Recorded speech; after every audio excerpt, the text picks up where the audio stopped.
Hey guys, welcome to Cook with Nancy. Today I'm going to show you guys how to make Kala Chana gravy or Kala Chana kurma. If you're new to my channel, welcome. Don't forget to hit the subscribe button right now, that way you don't miss on upcoming videos. To start here, I'm adding 1/4 cup of grated coconut and to this 1 teaspoon cumin seeds, water to make into a smooth paste. Set it aside. In a kadai, I have 4 tablespoon oil. And to this I'm adding 1 teaspoon mustard when it's nice and hot. To this I'm adding 1/2 teaspoon fenugreek seed. Let it splutter until it's nice and brown. To this I'm going to add small onions, around 6 to 10 baby onions. If you don't have these baby onions, just skip this step and go to the next step. To this I'm also going to add garlic, whole garlic, that around 5 to 8. If it is small, add more. If it's big, add less. Go ahead and saute for 1 minute until it's nice and soft. To this I'm going to add 1 large onion that is finely chopped. Now you can add red onion, white onion, it's totally up to you. Go ahead and saute them until it's nice and soft. It doesn't have to be brown, just nice and translucent and beautiful soft. Then you can add the next ingredient, that is curry leaf. We are going to add handful of curry leaf. Just go ahead and combine them for 30 seconds. Now to this I'm going to add tomatoes. That is 2 medium tomatoes that is finely chopped. Go ahead and add this. Add it to the onion mixture. Now tomatoes are going to be nice and soft when you cook them for a couple minutes, around 3 to 4 minutes. Once the tomato turns nice and soft, that is when you will add the next ingredient, that is the vegetable.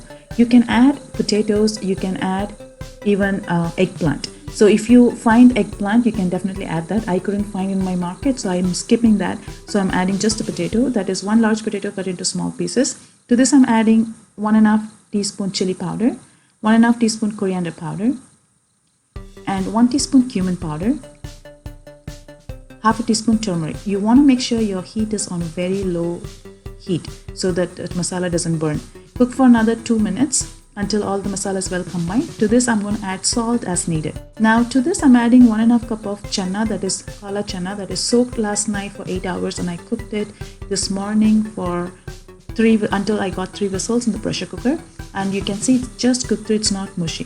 That's the consistency you want. Now go ahead and add this and cook for another 1 to 2 minutes to well combine. To this I'm going to add the tamarind water. So basically I took the tamarind, that is a small lemon size, soaked in hot water, around 1 cup of hot water. Now I'm going to just strain it into the mixture. Now go ahead and mix them well. I'm going to add more water to this. But if you want to actually add the water in the tamarind while soaking, you can do that as well. I'm adding water, another 1.5 cups of water. Depending on your consistency, you can add less or more.